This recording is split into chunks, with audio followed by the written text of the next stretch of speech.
important scripture, and we will know more about the importance of Bhagavad Gita.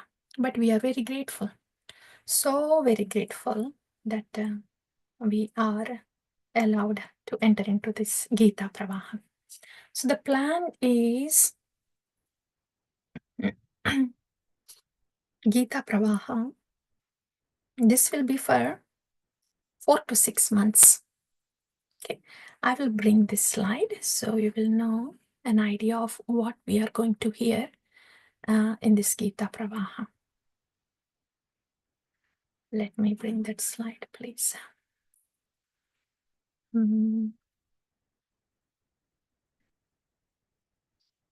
Yeah. So this is Gita Pravaha.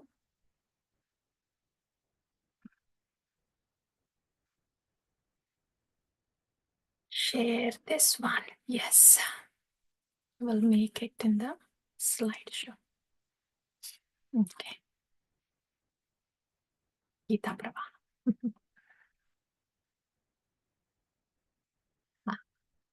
That's Lord Shri Krishna. Parthasarathi Krishna. So, Gita Pravaha. So, our hope and prayer is that we will get to understand these topics in the next 6 months. We will first hear about the importance of Bhagavad Gita. And in this, we have 3 categories. Today, we will be covering this topic, importance of Bhagavad Gita. In the next session, we will hear the summary of Bhagavad Gita. Okay. Importance of Bhagavad Gita is to make us understand how relevant Bhagavad Gita is for us. It's not a book that sits on the shelf, but it is to be understood and that can help us live our life with Krishna, for Krishna. So that we will hear today. And summary of Bhagavad Gita, we will hear in the next session. Here in the summary of Bhagavad Gita, what we try to do is, we try to present the whole Gita in a story format.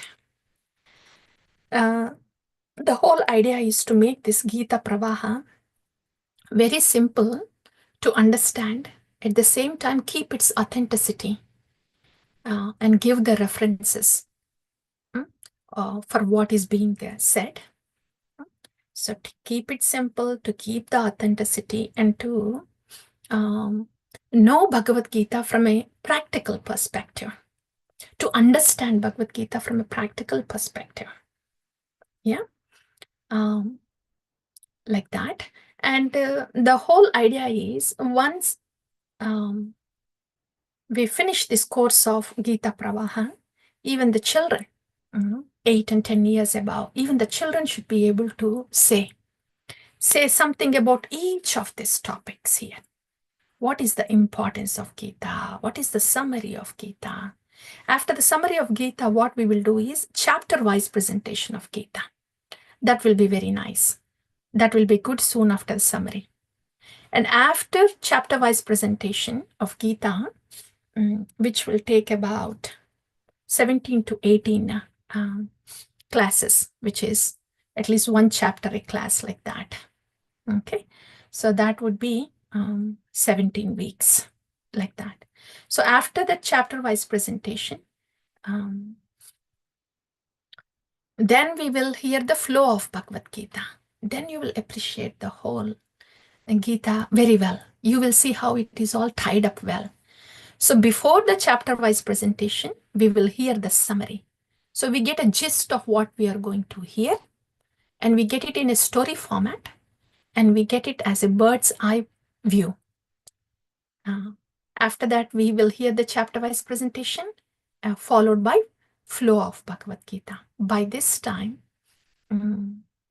we should be feeling very comfortable that we know Gita from all different directions. And at the end, we will cover important shlokas in Bhagavad Gita.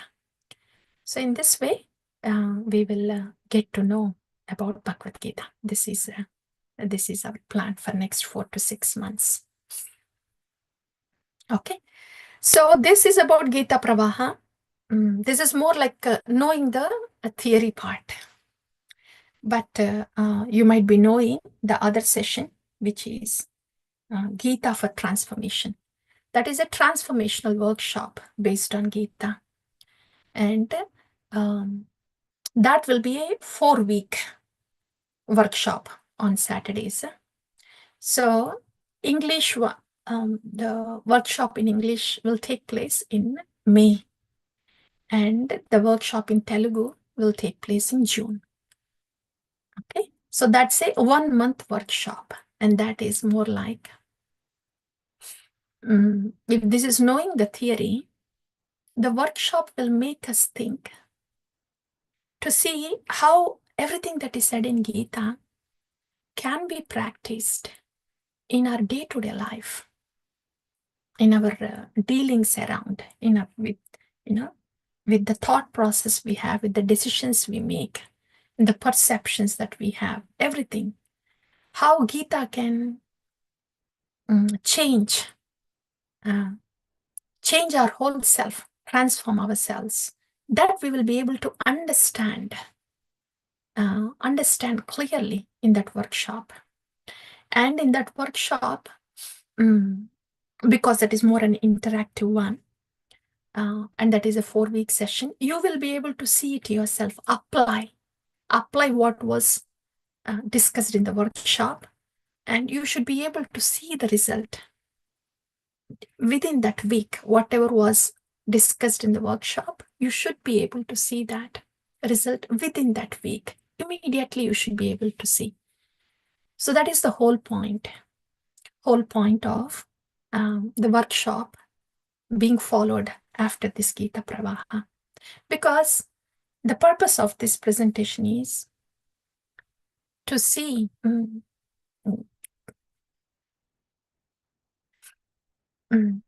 how Bhagavad Gita is so much applicable for us. And the transformation can happen sooner than later. It doesn't have to wait months. It doesn't have to wait years. And Bhagavad Gita doesn't have to sit on the shelf just to be there. So this course with Gita Pravaha and the transformation through Gita is to help us live Bhagavad Gita every day. Okay, so that's about Gita Pravaha and transformation through Gita. So now our focus will be on Gita Pravaha. Now that we have an idea of what we are going to do in the next 4 to 6 months, now we will bring our attention to Gita Pravaha, and we will do this first topic now, importance of Bhagavad Gita. And before I proceed further, I actually wanted to thank Nitai Gunamani Prabhu for the flyer. We have seen the beautiful flyer, both English and Telugu flyers, for the flyer. And also you will be seeing a booklet for the transformation of Gita, transformation through Gita. So that booklet also, Prabhu had significant contribution in that. So thanks to Nitai Gunam Prabhu and to Prantavit Prabhu, who has made these slides also. So this is all more like a collective effort. Yeah. Now we will enter into the Gita Pravaha. So the first topic, importance of Gita. This is what we are going to cover today. Dear devotees, I was hoping, that we will have more pictures like we had in Bhagavad Pravaha. There were so many pictures for our visual anchor. But Bhagavad Gita is so much of a theory, and especially in this class, we couldn't bring too many pictures in place, but we have some visual anchor, and all these slides will be very useful, very useful. All these slides are very useful. And also I wanted to let you know that whatever is being presented here is based on the Bhagavad Gita as it is Srila Prabhupada's, and also Vishwanath Chakravarti Thakura, Baladeva Vidya Bhushana, their commentaries, and Bhurijana Prabhu also. He wrote this wonderful book, surrender unto me. And that has helped a lot to consolidate my understanding of Gita. Burjana Prabhu's, and also our Gauranga Darshan Prabhu's formatting. So we took some help in formatting from Gauranga Darshan Prabhu's book also. So offering our respects and thanking all these devotees before we enter into Gita Pravaha. Now, what is Bhagavad Gita? So right now our topic is to know the importance of Bhagavad Gita. Yeah. What is the importance of Bhagavad Gita? And in this, we will cover about what Bhagavad Gita means. And second thing is significance of Gita. And third thing is how is Gita relevant to each one of us? These will be the topics in the importance of Gita. And the second thing is, if the time permits, we will go through the yoga ladder. Yeah, so these two are the main topics that we are going to cover now. So coming to the importance of Gita, in that, the first subtopic is what is Bhagavad Gita? So Bhagavad Gita, as it says, it's the Gita of Bhagavan, song of Bhagavan. Vishwanath Chakravarti Thakura's words, in his words, this is the love song of Bhagavan to the Bhakta. So Bhagavad Gita is the song of Bhagavan. It's the calling of Bhagavan. It's the calling of the super soul to the soul. So Bhagavad Gita, song of Bhagavan. That is Bhagavad Gita. So where is this Bhagavad Gita coming from? Because if when we are hearing anything, we want to know its placement in the Vedic literature. Where is this coming from? We have heard that Vedas, there are 4 Vedas: Rig Veda, Yajur Veda, Samaveda, Adar Veda. And in each Veda, there are 4 sections, right? They are Samhitas,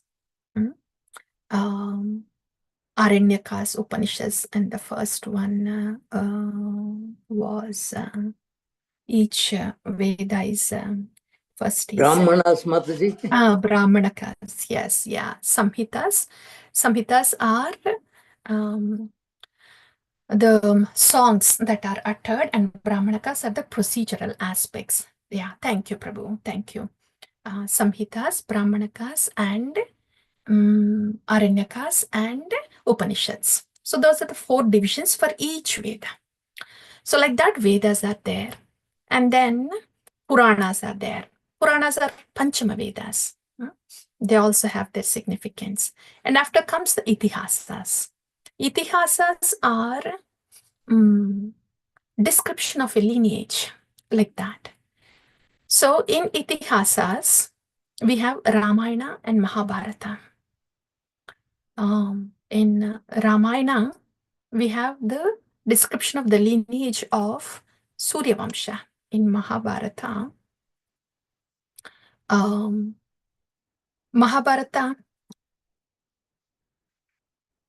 Mahabharata has information about Lord Krishna also, who belongs to Chandra Vamsha. But Srimad Bhagavatam, if there is anything that needs to be verified from Mahabharata, then the reference would be Srimad Bhagavatam. So in Itihasas, we have Mahabharata and Ramayana. And where is this Bhagavad Gita coming from? Mahabharata has 18 parvas. 18 parvas as they mention here. Adi Parva, Sabha Parva, Vana Parva, Virat Parva, Udyoga Parva, Bhishma Parva. Adi Parva is a general introductory description. Sabha Parva is explaining the assembly hall, the Pandavas and Kauravas. The Vana Parva and Virat Parva are, when the Pandavas are sent to the forest and then followed by Ajnatavasa. That was described here. Sabha Parva was, the match. The match that happens between Pandavas and Kauravas. After that, the Pandavas were sent to forest. That was Vanaparva. Then Virat Parva was Ajnatavasa. And after that was over, then it was Udyoga Parva. Udyoga Parva was when Lord Krishna goes as a messenger to stop this upcoming Kurukshetra war, impending war. That's Udyoga Parva. But nevertheless, the war had to start. So when the Kurukshetra war started, in the very beginning, Bhishma was the general in the Kauravas. So that part of Mahabharata, which explains this episode in the Kurukshetra war, where Bhishma was the general, was Bhishma Parva. So this Bhagavad Gita comes from Bhishma Parva in Mahabharata. And these are the rest of the Parvas in Mahabharata. So this is where Bhagavad Gita comes from. It is from the Itihasa Mahabharata Bhishma Parva. And having said that, is this position minimized? Is Bhagavad Gita's position minimized just because it is from Itihasas? The Vedas, now that is explained here, the significance of Bhagavad Gita. What is the position of Bhagavad Gita? Though it is placed in the Itihasa called Mahabharata, what is the significance of Bhagavad Gita? The significance is this. These Vedas that we have heard, all these Vedas, they came from the transcendental body of the Lord. Yah karanarnavajale bhajati sma yoga nidramanantakupam jagadanda nidra. Yah karanarnavajale bhajati sma yoga nidra. I would need to. This is Karanodakasai Vishnu describing how all the universes are coming from Karanodakasai Vishnu. This is from Brahma Samhita. And it explains how all these universes are coming from the transcendental body of Lord Vishnu. So in this way, the Vedas occupy this place,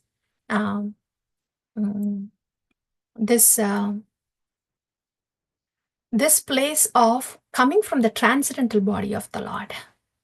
That's how the Vedas are significant, because the source is from the transcendental body of the Lord. Then what, from the Vedas, as we have just heard, the 4 sections of the Vedas, Upanishads were there, right? So from the Vedas came the Upanishads, and the Upanishads are considered very significant because they are from the Vedas, which are born from the transcendental body of the Lord. The same place is given to Gita, Bhagavad Gita. That's why it is called Gita Upanishad. Why is it like that? Because the Vedas, the origin of the Vedas is the transcendental form of the Lord. What is the origin of Gita? That is also spoken by the very same transcendental Lord, from the lotus mouth of the Lord. So that's why Gita is also given that place of Upanishads. And that's why it is called Gita Upanishad. So that's why Gita is no less than a Upanishad, even if it is placed in Itihasas. That's the that is why it is called as Gita Upanishad. That's one thing. And second thing is the Bhagavad Gita. Who glorified Bhagavad Gita? If we have to know about something, a product, if we have to know product, then if we see who is endorsing the product, then all the general public, they get really interested about that product because of the person who is endorsing the product. Like that, Bhagavad Gita, the Mahatmya of Bhagavad Gita was endorsed by Lord Shiva. So in Padma Purana, Vedavyasa, so Maharshi Vedavyasa, he placed this Gita Mahatmya in the Padma Purana. There, Lord Shiva speaks to Mother Parvati. So Mother Parvati has questions and Lord Shiva answers. The whole thing is Gita Mahatmya. So that conversation. So in Gita Mahatmya, Lord Shiva is explaining to Mother Parvati. And the Mahatmya of each chapter was explained. The Mahatmya of each chapter of Bhagavad Gita was explained by Lord Shiva to Mother Parvati. And there, so Lord Shiva, Mother Parvati was saying, oh my Lord, Lord Shiva, you have explained to me the glories of Lord Krishna. I'm very thankful to you. Would you please explain to me about explain the glories of Bhagavad Gita? Because knowing the glories of Bhagavad Gita, that will increase my devotion to Lord Krishna. Then Lord Shiva, he starts speaking. And there, the opening scene is like this. Lord Shiva says, Lord Vishnu, after killing demon Murari, then he lies down in the casual ocean. And Lakshmi Devi asks him this question. Lakshmi Devi says, oh my Lord, now that you have killed Murari demon, and you seem to be very thoughtful, is there something that you are thinking about? Is there something that is concerning you and you are thoughtful? Then the Lord replies. He replies to Lakshmi Devi. He says, oh Devi, I am actually meditating on my own internal energy, and how it functions. And this is the energy that all these great people also meditate upon, and thus get out of this cycle of birth and death. So I am meditating on my internal energy, which operates this creation, right? So then Mother Parvati, then Lakshmi Devi, she continues to ask Lord Vishnu, and as one of the answer to her questions, there Lord Vishnu describes how Bhagavad Gita is Lord Krishna himself. We have heard in Srimad Bhagavatam how Srimad Bhagavatam is Lord Krishna himself. That was also from Padma Purana. Here, Lord Vishnu explains Lakshmi Devi how Bhagavad Gita is the Lord Vishnu himself. He says, the first 5 chapters of Bhagavad Gita are like his heads, 5 heads. And the later, after that, the 10 chapters of Bhagavad Gita are like his 10 arms. And the 16th chapter is like his Nabi, stomach.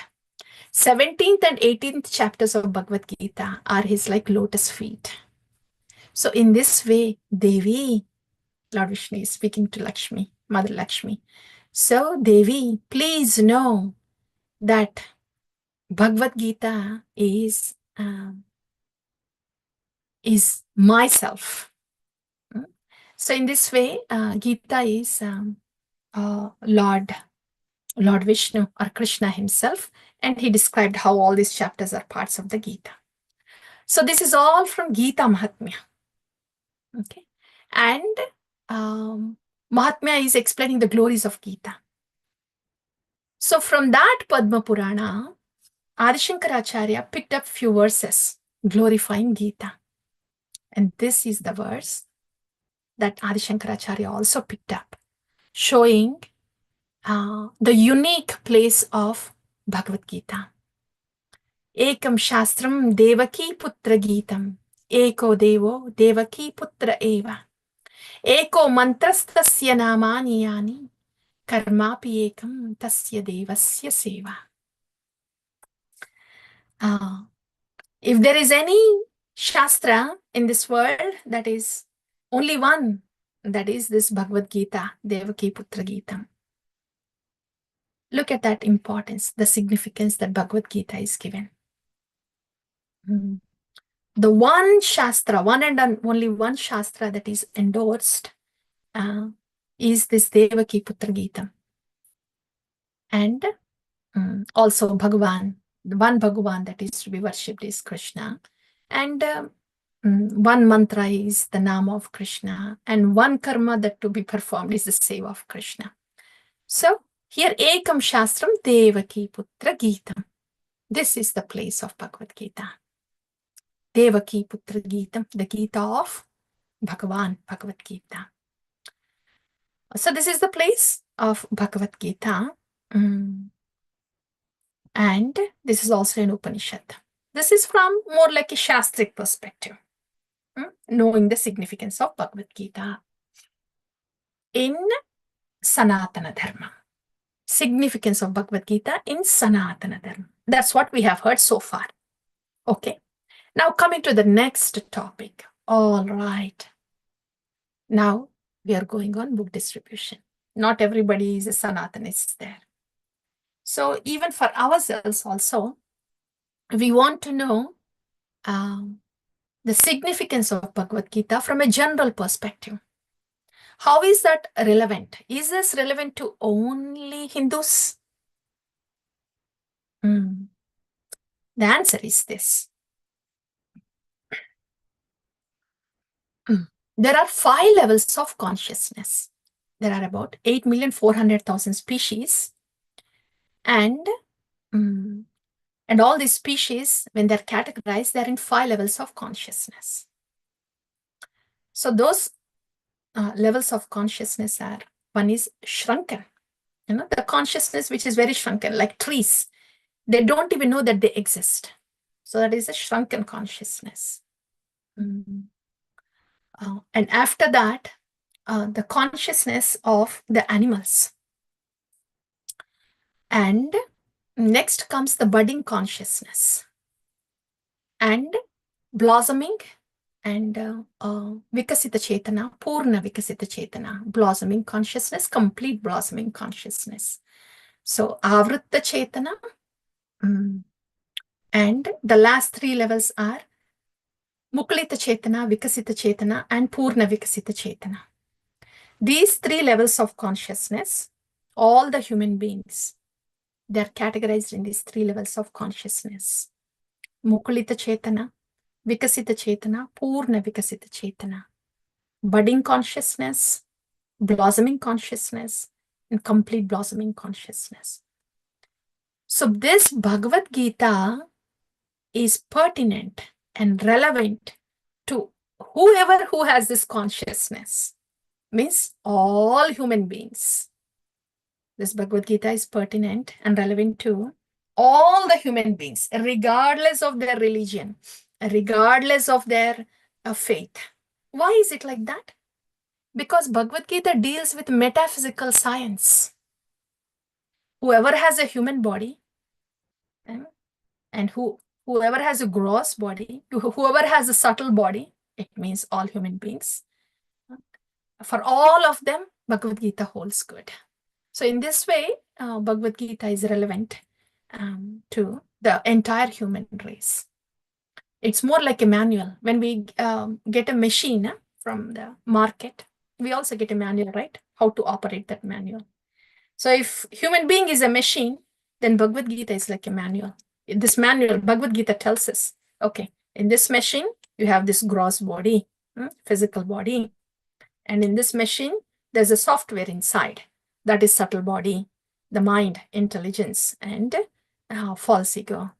And actually, these are all the layers of your true self, soul. So all this information is present in the manual. And the manual also tells how to operate this gross body, how to operate this subtle body. So the soul can be liberated from this gross and subtle body. So that's why Bhagavad Gita is a manual for every human being who has a human body. That's why it is a non-sectarian one, Bhagavad Gita. That's the significance of Bhagavad Gita, dear devotees. So slowly we have come from a Shastric perspective to a general perspective. And now coming to, at a very personal level, of how is this helpful to me? Okay, this is the manual of human body, fine, but I have these questions. Where do I get these answers? You ask any question.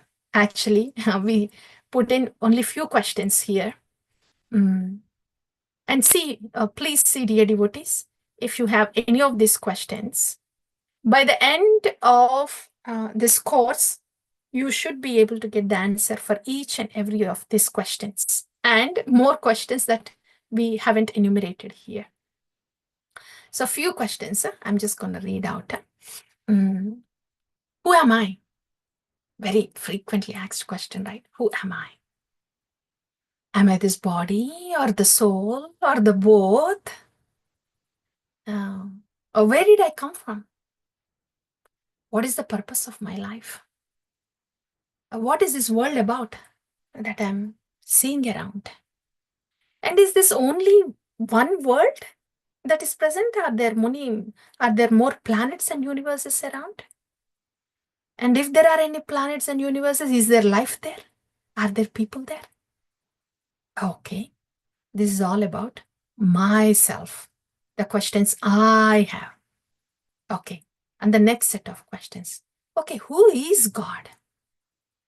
If at all there is God, where is this God? By the way, how many gods are there? There are so many religions. What about these religions in this world? And in one religion here, in Hindu religion, we hear about so many gods. What about these gods? What about these demigods? And that is about inquiry into the authority and the religions. Okay?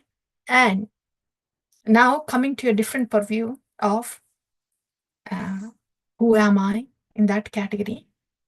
If we notice, if we feel different at different times, then we wonder, why do I feel different at different times, dear devotees? If you ever had that question, why can't I be happy all the time? Why can't I be peaceful all the time? Why do I feel different like this? Am I being operated by some other energy? I want to be happy, but why am I not happy? And why do I have these problems? By the way, why are there problems for good people? Why do good people have problems? And how come bad people get to enjoy? How can I be successful in life? What is enlightenment? How can I get enlightenment? Difference between self-realization, God realization, all these. This is when we are living. Okay, now comes the time of death. What is death? What happens to anyone after they die? By the way, I want to know what I was in my previous life, and I want to know what I will be in the next life. Is that possible? Okay, and I hear so much about karma. How can I perform my work so I don't get entangled in karma cycle? What is the dharma? What is adharma? Yeah, and the famous things, different kinds of yogas. This is what Bhagavad Gita really deals about. What is karma yoga, jnana yoga, ashtanga yoga, bhakti yoga, all these. And also the qualities that can help us to go back to Godhead. And so like this, these are few questions only, dear devotees. But any question that anybody has from any religion, Bhagavad Gita has the answer. Why like that? Why like that? Because Bhagavad Gita speaks about 5 fundamental principles. One is about Isha, Bhagavan, about Jiva, the soul, about Prakriti, the nature, about Kala, time, and about Karma, the action. If at all any question has to come from any brain, from any religion, it will fall in one of these categories. It will be a question or inquiry about God, or about our own self, or about the nature around, or about the time, or about the actions. So any question can be categorized in one of these 5 fundamental principles that Bhagavad Gita teaches. That's why Gita has all the answers. All the answers. Okay. That's about how is Bhagavad Gita relevant to me. This is just to give you a gist. And so you can keep note of these questions, and you should be able to get the answers as we go through the course. Yes, dear devotees, coming to the last part of our discussion today, of our katha today. When you look at this, the newcomers to Bhagavad Gita, all those who are hearing Bhagavad Gita for the first time, what about this slide? You can just take a look at the slide. You can hear the slide. And it's okay even if you don't understand anything. You can just get to hear it, and we can cover this later again. But for those who already know about Gita, they will definitely have questions about different terminology that was used, that is used in Bhagavad Gita. And for those who are getting to know Gita, also it's good to know about these terminologies.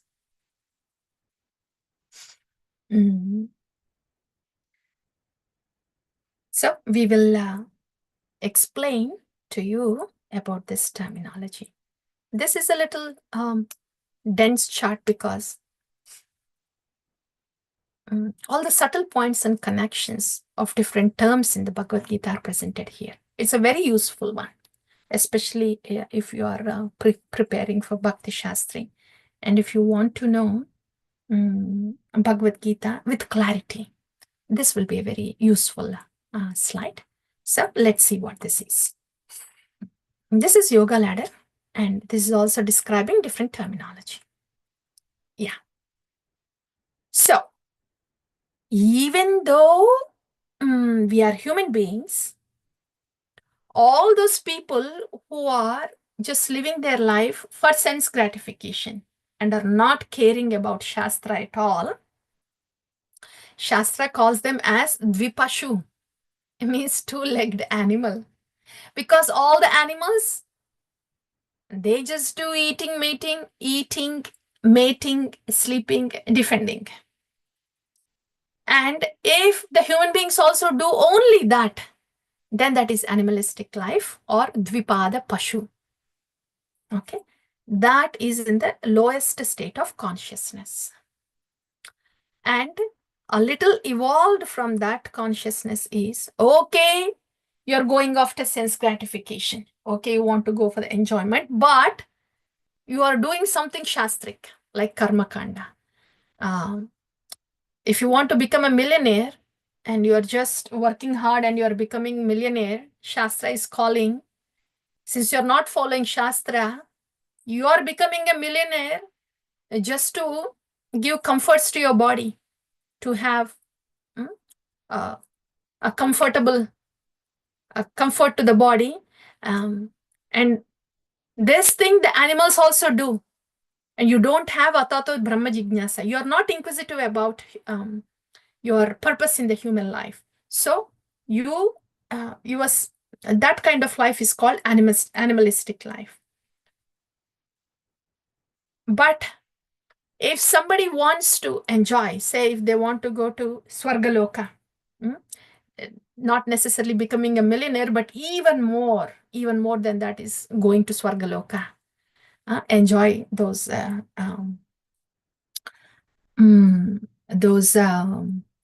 privileges in the heavenly planets to go to Swargaloka, and they have to take the help of Shastra.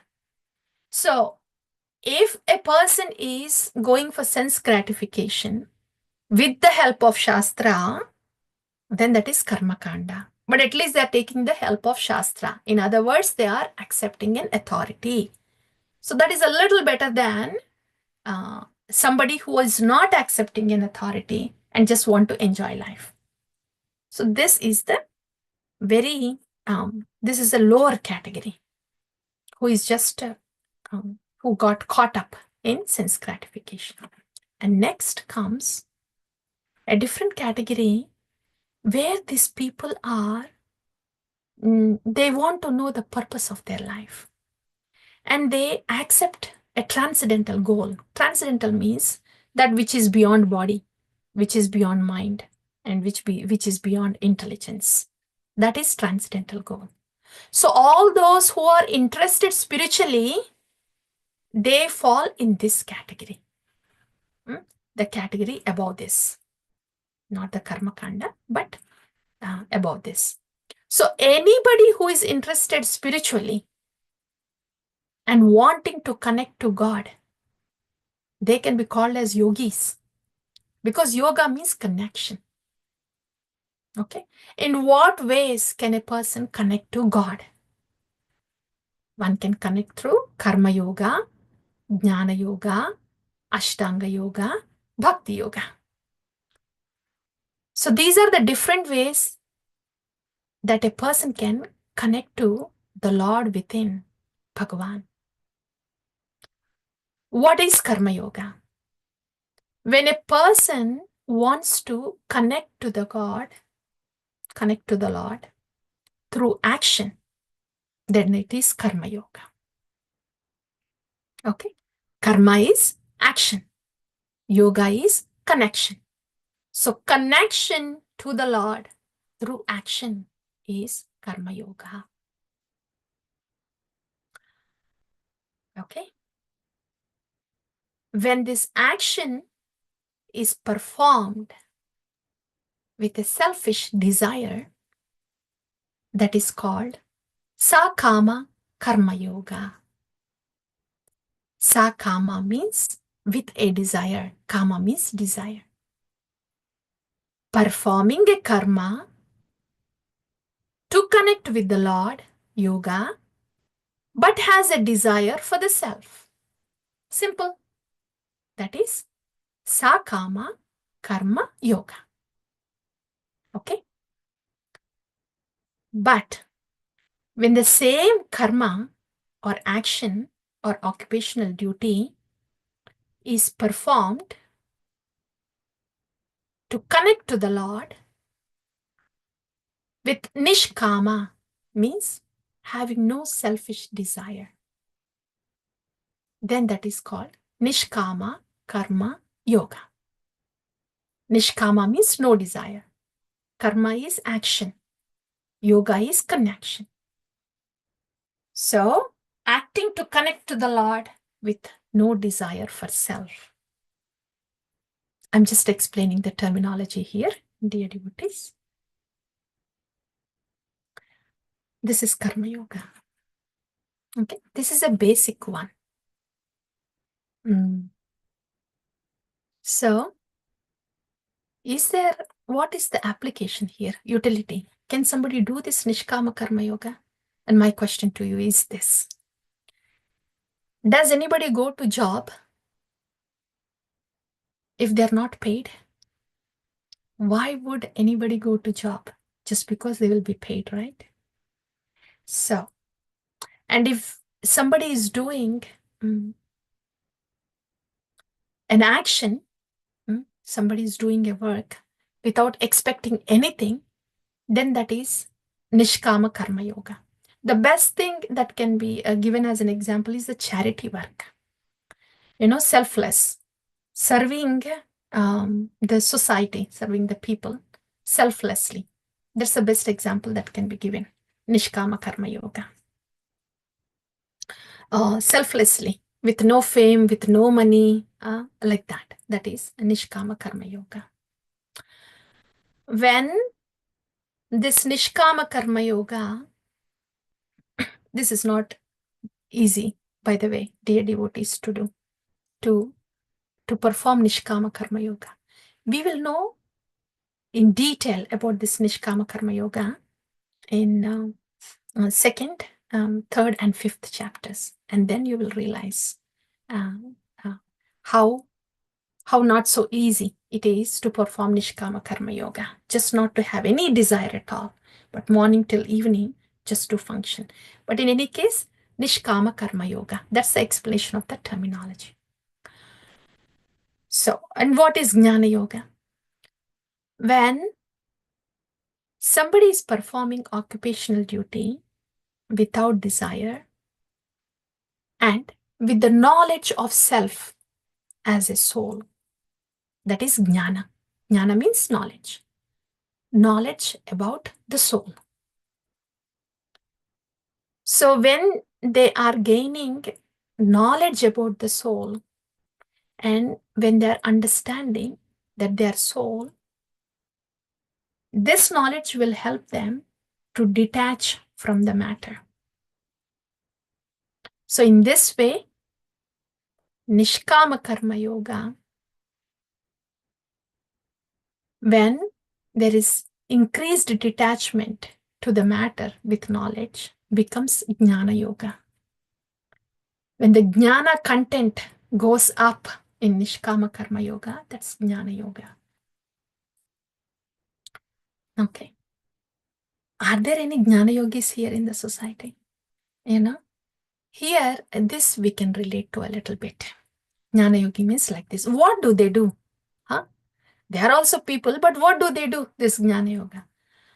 Jnana Yoga, traditionally, when Adi Shankaracharya has proposed that, they just go to the forest. They just go to the forest because Brahma Satyam Jagat Mithya. Everything that is present is an illusion.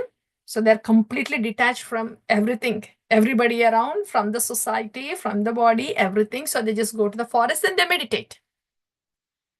So they are very similar to Ashtanga Yoga because they also meditate, Jnana Yogis. They meditate. They also follow all the angas of Ashtanga Yoga, Yama, Niyama, Pratyahara, Asana, Pratyahara, Dhyana, Dharana, Dhyana, Samadhi. They also follow same Jnana Yoga. But when it comes to the realization at the final step, in the stage of Samadhi, even though when they see the personal form of the Lord Paramatma, they are more attracted to the effulgence of the Paramatma, which is the Brahma Jyoti. So thus, they are attracted to the merging. In this way, they wanted to merge in the Brahma Jyoti, the effulgence of the Lord.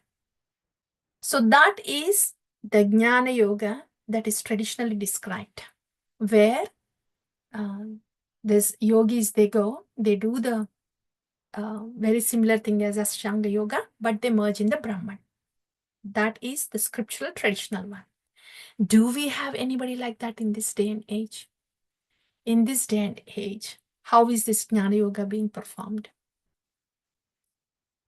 Have you heard, dear devotees?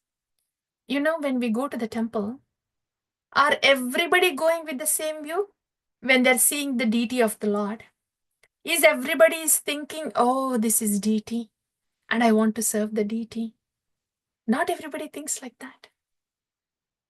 See, when we go to Lord Balaji's temple, even though it is Lord Balaji's temple, not everybody is a Vaishnava there. Not everybody is a Bhakti Yogi there.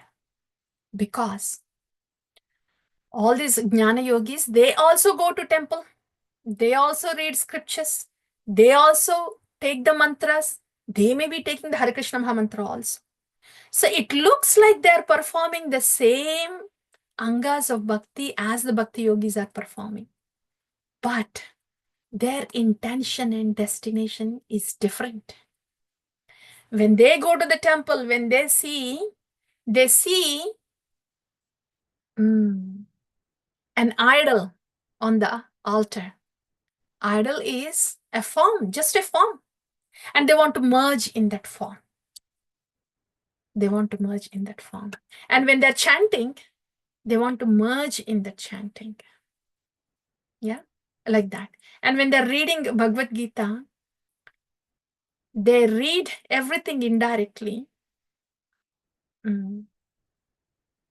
And for them, the form of the Lord is lesser than the Brahma Jyoti.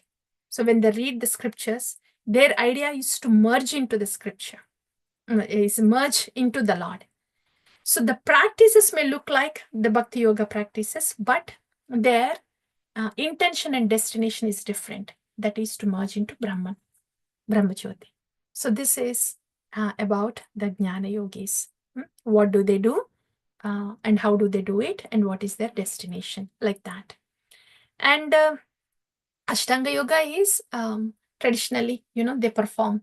They go to the forest and they perform Yama, Niyama, all the 8 limbs, and they enter into the Samadhi and they will have darshan of the Paramatma. So these Ashtanga Yogis, the same thing. When they are attracted to the effulgence of the Lord, then they merge into Brahman realization. When they are attracted to the personal form of the Lord, the Paramatma, then they enter into Vaikuntha. That is Bhagavan realization. Okay. That is Ashtanga Yoga. Where is Bhakti Yoga fitting in?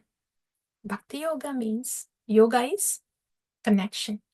Bhakti Yoga is connecting to Bhagavan in a relationship, in a divine relationship.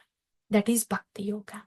You don't see that in Karma Yoga. You don't see that in Jnana Yoga. You don't see that in Ashtanga Yoga. In Karma Yoga, it is just performing karma and no desire. In Jnana Yoga, if the Karma Yoga is performed in Nishkama, it will lead to Jnana. So ultimately, Karma Yoga has to come to Jnana Yoga. And there, the intention is to merge in Brahman. There is no relationship with Bhagavan. And in Ashtanga Yoga also, if the intention is to merge in Brahman, there is no relationship. But in Ashtanga Yoga, there is a possibility that they can acknowledge the form of Bhagavan. So that is acknowledging the form only. But when the same Ashtanga Yogi wants to reciprocate with the Bhagavan in a relationship, then that becomes Bhakti Yoga.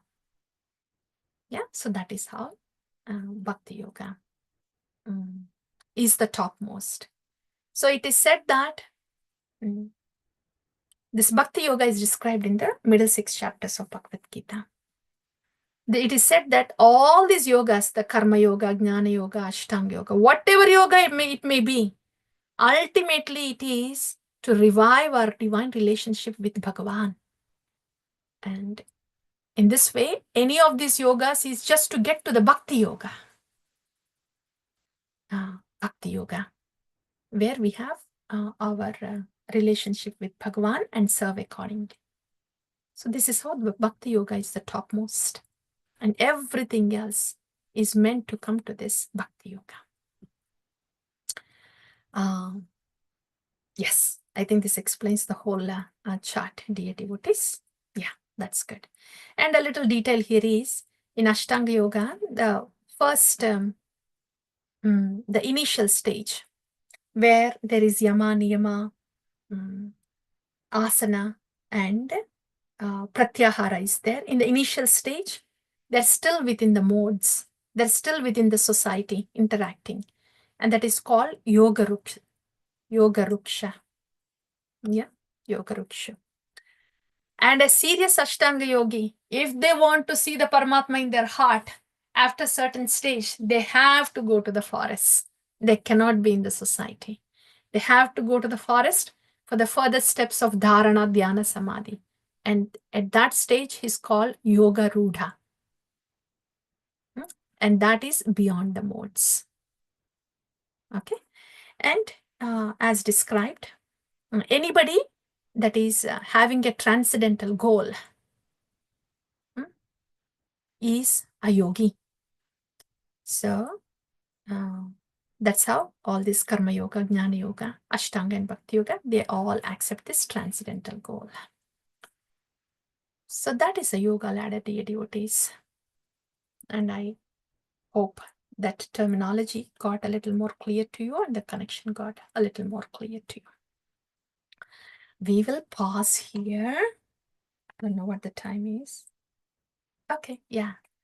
This is very different from Bhagavatam. Yes, I think we can pause here. So I'm just going to summarize what we have heard today. And if any questions, we will take after summarizing this. So today we have heard about this first topic, the importance of Bhagavad Gita. And in that, we have heard about what is Bhagavad Gita. Where is it placed in the scriptures? It is placed in this Itihasa, Mahabharata, in the Bhishma Parva. Okay. And what is the significance of Gita? Though it is placed in Itihasa, it still has the position of Upanishad, which is part of Vedas, which came from the transcendental body of the Lord. And that's why it is called Gita Upanishad. And the Mahatmya of the Gita, and the glory of the Gita as sung by Lord Shiva, that also we have heard. And there we heard about what Lord Vishnu was saying to Mother Lakshmi, that Bhagavad Gita is Lord Vishnu himself, with different chapters as different angas of the body of the Lord. And here it is emphasized that Bhagavad Gita, Devaki Putra Gitam, stands out amongst all the scriptures, where Lord Shiva is endorsing as the one and only one scripture that is recommended to the entire human race. That's from Gita Mahatmya. So after hearing from a scriptural perspective, we heard about how Bhagavad Gita is relevant to entire human race. Whoever has human body, whoever has this physical gross body, subtle body, for all of them, Bhagavad Gita is relevant. It is non-sectarian. It's like a manual for a human body. And after that, we heard about how Bhagavad Gita is an answer for all the questions that we have, because it covers 5 fundamental principles. And under the category of these principles, these eternal principles, every question will fall in there. Any question about God, any question about self, any question about nature, any question about the time and action. So in this way, Bhagavad Gita answers all the questions because it touches upon the 5 fundamental principles. Okay. And later we heard about the yoga ladder and different terminology of the yoga ladder. Karma Kanda, which is sense gratification, not yoga yet. And after that, Karma Yoga, Jnana Yoga, Ashtanga Yoga, Bhakti Yoga. How all of these yogas are meant to take us to Bhakti Yoga. Okay. So we'll pause here, dear devotees. And if any questions, we can take now.